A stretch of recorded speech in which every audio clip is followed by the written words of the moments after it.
Once upon a time, there was a woman who had no children. She once went to a good witch for help. The woman said she was dreaming of a child. The sorceress gave her a seed and ordered to plant it in a flower pot. The woman was very happy, thanked the old woman, and went home.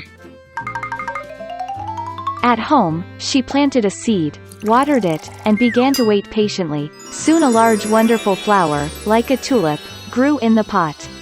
When its petals opened, there was a tiny girl inside. She was very small, no more than an inch. Therefore, the woman called her Thumbelina. One night, when Thumbelina was fast asleep, a huge toad climbed onto the window of the house, wet and ugly. She grabbed the sleeping girl and hurried to her swamp. The toad decided to marry her ugly son to the beautiful Thumbelina.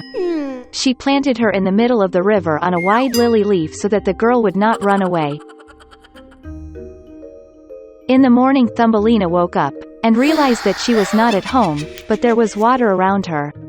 When the girl realized what a terrible fate awaited her, she wept bitterly. At this moment, small fish swam past. They felt sorry for Thumbelina. They gnawed at the stem of the lily, and the leaf floated with the flow with the girl. A large beetle flew past. Seeing a beautiful girl, he grabbed her and carried her to a tree, where he introduced her to his friends. They all envied her beauty, but said that Thumbelina was very ugly and could not be in their company.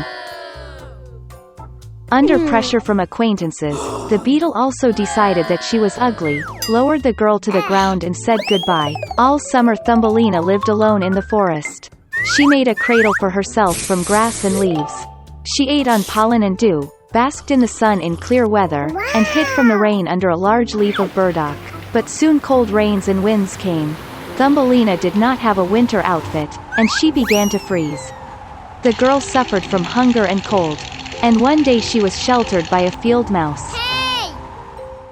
They lived together gloriously. The girl helped the mouse with the housework, told her fairy tales, and in return received warm housing and food. The field mouse had a neighbor, a wealthy blind mole, who did this by counting his wealth all the time.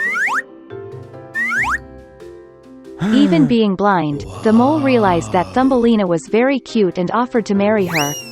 But the girl was not at all happy about this. She did not like the boring mole. Once, walking along the underground passages, Thumbelina saw a wounded swallow, which almost died of the cold. Oh no! All winter she took care of the sick bird, and by the spring she cured her. Before the wedding, Thumbelina asked the mouse to let her go upstairs to admire the sun at last. When she climbed out of the mouse hole, she saw a swallow, which she cured. Hello! Thumbelina complained to the bird that she was being forced to marry a nasty mole and live with him deep underground. The swallow invited the girl to fly with her to warm lands, and she agreed. She quickly said goodbye to the mouse, climbed onto the swallow, and they flew away. Once in a wonderful country, Thumbelina saw a huge meadow with beautiful flowers. She chose the most beautiful flower for herself to live in. Suddenly, she saw in the flower the same little man as she, only with wings. It was the king of the elves. And an elf lived in every flower. The beautiful elf has never seen a girl as small as himself, and even so beautiful. He immediately fell in love with Thumbelina, and invited her to become his wife, the queen of the elves and the queen of flowers. After all her adventures, the girl was happy to hear such an offer from the charming prince. She happily agreed. The elf took Thumbelina by the hand, and at the same moment 2 wings appeared behind her. Now she has become the queen of the elves. And since then they have lived happily ever after.